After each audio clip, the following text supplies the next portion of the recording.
Hello friends, ये है part 9 sexual reproduction in flowering plants का। तो इससे पहले हम पढ़ चुके हैं कि किस तरीके से जो है पॉलिन ग्रेन फॉर्म होता है एंथर के अंदर, और एम्ब्रियो सैक किस तरीके से फॉर्म होता है ओव्यूल के अंदर। तो अब हम इसमें देखने वाले हैं कि जो पॉलिन ग्रेन होता है और जो पिस्टल होता है जिसके अंदर एम्ब्रियो सैक होता है, उनका इंट्रैक्शन किस तरीके से होता है पॉलिन और पिस्टल का, उनके बीच में क्या क्या बातचीत होती है, वो सब हम इसमें देखने वाले हैं। Pollination does not guarantee the transfer of the right type of pollination, compatible pollen of the same species as the stigma। तो जो हमारा पॉलिनेशन होता है उसकी कोई गारंटी नहीं है कि जो पॉलन ग्रेन हमारा स्टिग्मा पे आ रहा है, स्टिग्मा पे लैंड हो रहा है, वो सही टाइप का पॉलन है या गलत टाइप का है। तो सही और गलत का मतलब ये है कि पॉलन ग्रेन जो उस पे आ रहा है स्टिग्मा पे, क्या वो सेम स्पीसीज़ का है या डिफरेंट स्पीसीज़ का है, तो इसकी कोई गारंटी नहीं होती। Often pollen of the wrong type, either from the other species or from the same plant, if it is self incompatible, also land on the stigma। तो अक्सर क्या होता है कि जो पॉलन ग्रेन होता है वो गलत टाइप का पॉलन ग्रेन स्टिग्मा पे आ जाता है, या तो वो कुछ डिफरेंट स्पीसीज़ का होता है या तो वो उसी प्लांट का होता है, लेकिन वो उसके साथ इंटरेक्ट नहीं कर सकता, उसके जो है वो इनकम्पेटिबल होता है। मतलब टोटल मिला के ये है कि अक्सर जो है पॉलन ग्रेन रॉन्ग टाइप के आ जाती हैं। The pistil has the ability to recognise the pollen whether it is of right type और रॉन्ग टाइप। तो जो हमारा पिस्टल होता है उसके पास ये एबिलिटी है, उसके पास ये विशेष शक्ति है कि वो पहचान सकता है कि कौन सा पॉलन ग्रेन जो है उसके पास आ रहा है वो गलत है, गलत टाइप का है या रॉन्ग टाइप का, यानी कि सेम स्पीसीज़ का है या डिफरेंट स्पीसीज़ का है। तो देखते हैं कैसे पहचानती हैं। If it is of right type, the pistil accepts the pollen and promotes post-pollination event that leads to fertilization। तो अगर जो पॉलन ग्रेन सही टाइप का है तो जो हमारा पिस्टल होता है वो उसको एक्सेप्ट कर लेता है, उसको जो है एक्सेप्ट कर लेता है, उसको अनुमति दे देता है कि वो जो है आगे की अपनी प्रोसेस को, पोस्ट पॉलिनेशन की जो प्रोसेस होती हैं, इवेंट होती हैं, वो उसको प्रमोट कर देता है। If the pollen is of wrong type, the pistil rejects the pollen by preventing pollen germination on the stigma or the pollen tube growth in the style। तो अगर pollen grain जो है रॉन्ग टाइप का आ जाए stigma पे, तो जो हमारा पिस्टल होता है वो उसको रिजेक्ट कर देता है। किस तरीके से रिजेक्ट करता है कि वो जो है उसको आगे पॉलन ट्यूब बनाने, फॉर्म करने नहीं देता है। तो जो पॉलिन ट्यूब बनती है जब वो स्टिग्मा पे लैंड हो जाता है पॉलिन ग्रेन, जो पॉलिन ट्यूब बननी थी ओवेरी के अंदर जाने के लिए, वो उसको जर्मिनेट नहीं करने देता है, उसको बनाने नहीं देता है। The ability of the pistil to recognise the pollen followed by its acceptance और rejection is the result of a continuous dialogue between pollen grain and the pistil.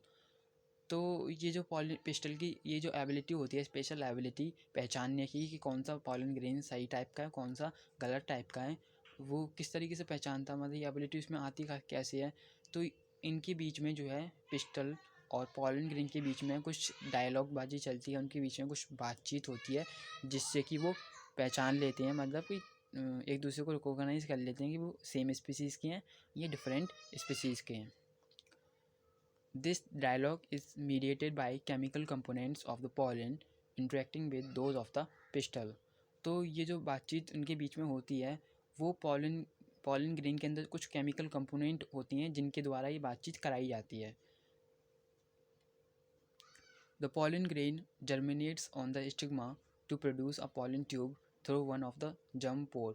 तो अगर पॉलन ग्रेन सही टाइप का होता है तो जो हमारा पिस्टल होता है उसको एक्सेप्ट कर लेता है, और जो पॉलन ग्रेन होता है वो स्टिग्मा पे जो है जर्मिनेट कर लेता है और पॉलन ट्यूब को फॉर्म कर लेता है। The content of the pollen grain move into the pollen tube. तो जो पॉलन ग्रेन का अंदर का जो भी कंटेंट होता है, जो असली माल होता है, वो पॉलन ट्यूब के अंदर चला जाता है। तो ये हम देख चुके हैं कि पॉलन ग्रेन जो होता है वो मेल गैमेटोफाइट नहीं होता, वो उसको रिप्रेजेंट करता है। मेल पॉलन ग्रेन तो सिर्फ एक तरीके से बॉक्स एक्स, एक तरीके से खोला है जिसके अंदर असली माल होता है। तो जब ये पॉलन ग्रेन जर्मिनेट करता है और पॉलन ट्यूब फॉर्म कर लेता है तो असली माल जो है उसमें से पॉलन ट्यूब के अंदर चला जाता है। pollen tube growth through the tissue of the stigma and style and reaches the ovary। तो ये जो पॉलिन ट्यूब होता है वो ग्रो करता है और स्टिग्मा के टिश्यू से होते हुए स्टाइल के जो ट्यूब होता है उसके अंदर होते हुए ओवेरी तक क्या है पहुंच जाता है। तो इसको हम देख लेते हैं कि किस तरीके से पहुंचता है। तो आप यहाँ पे देख सकते हैं कि यहाँ पे कुछ 4-5 पॉलन ग्रेन जो है यहाँ पे इस स्टिग्मा पे आए हुए हैं और इसमें से जो सबसे पहले पहुँच जाता है वो सबसे पहले ओवेरी तक पहुँच जाता है। तो इसमें जो आप लंबी लंबी ट्यूब देख रहे हैं ये जो रेड कलर की ट्यूब है जिसको हम पॉलन ट्यूब बोलते हैं वो जाती है स्टाइल से होते हुए और नीचे होके इधर स्टिग्मा तक पहुँच जाती है।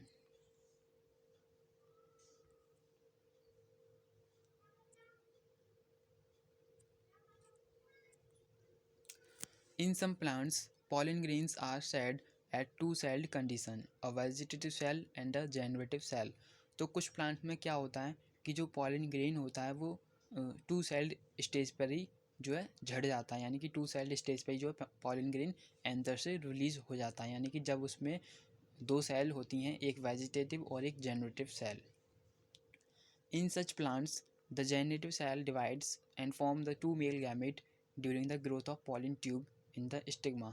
तो इस तरीके के प्लांट में जहाँ पे कि जो कि जिसमें कि जो पॉलन ग्रेन होता है वो टू सेल्ड स्टेज पर ही रिलीज़ हो जाता है एंथर से, उन प्लांट्स में जो वेजिटेटिव जेनेटिव सेल होती है वो दो सेल में डिवाइड हो जाती है, दो मेल गैमेट में कन्वर्ट हो जाती है, दो मेल गैमेट फॉर्म कर लेती है जब वो पॉलन ट्यूब के अंदर होते हुए जा रही होती है। यानी कि जब पॉलन ट्यूब बन रहा होता है, फॉर्म हो रहा होता है, तो उसके अंदर जो है पॉलन ग्रेन के अंदर जो जेनेटिव सेल होता है वो दो मेल गैमेट में कन्वर्ट हो जाता है चलते चलते। In plants where pollen shed at the three celled condition, pollen tube carry the two male gamete from the beginning. और जिन प्लांट्स के अंदर पॉलन ग्रेन जो है वो थ्री सेल्ड स्टेज पे रिलीज़ होता है उसमें तो हमारे पॉलन ग्रेन के अंदर पहले से ही दो मेल गैमेट शुरू से आ रहे होते हैं, क्योंकि मेल गैमेट उसके जो हैं पहले से ही बन जाती हैं। तो ये सब आपने पढ़े होंगे अगर आपको याद आ रहा हो तो। Pollen tube, after reaching the ovary, enters the ovule through the micropylar end, then enters one of the synergids through the filiform apparatus। तो ये जो पॉलन ट्यूब होता है ये ओवेरी तक पहुंचने के बाद ये ओव्यूल के अंदर जो उसका मेन पार्ट है, ओवरी के अंदर जो मेन एग है या ओव्यूल है उसके अंदर एंटर करता है। और ये एंटर किस तरीके से करता है उसके अंदर, ये एंटर करता है माइक्रोपाइलर एंड की तरफ से। तो ओव्यूल के साइड ओव्यूल के जो हैं दो एंड होते हैं, तो पॉलिन ओव्यूल के अंदर दो साइड होती हैं, दो किनारे होती हैं, एक उनमें से होता है माइक्रोपाइलर एंड और एक होता है चेलेजल एंड। तो जो हमारा पॉलिन ट्यूब होता है वो माइक्रोपाइलर एंड के थ्रू उसके द्वारा उसके अंदर होके जो है घुसता है ओव्यूल के अंदर।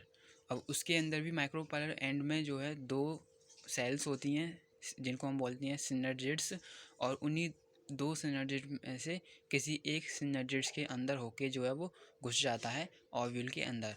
और उस सिनर्जिड्स के अंदर भी कुछ स्पेशल टाइप के स्ट्रक्चर होते हैं जिनको बोलते हैं फिलीफॉर्म एपर्टस, जिनके अंदर होके जो पॉलिन ट्यूब होता है वो घुसता है।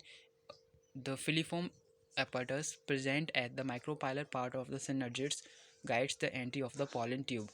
तो इस माइक्रोपाइलर पार्ट में जो सिनर्जिड्स होती हैं उनके अंदर ये फिलीफॉर्म apparatus होती हैं जो कि इन पॉलन ट्यूब को गाइड करती हैं कि इनको किस डायरेक्शन में किस तरफ जाना है फर्टिलाइजेशन के लिए।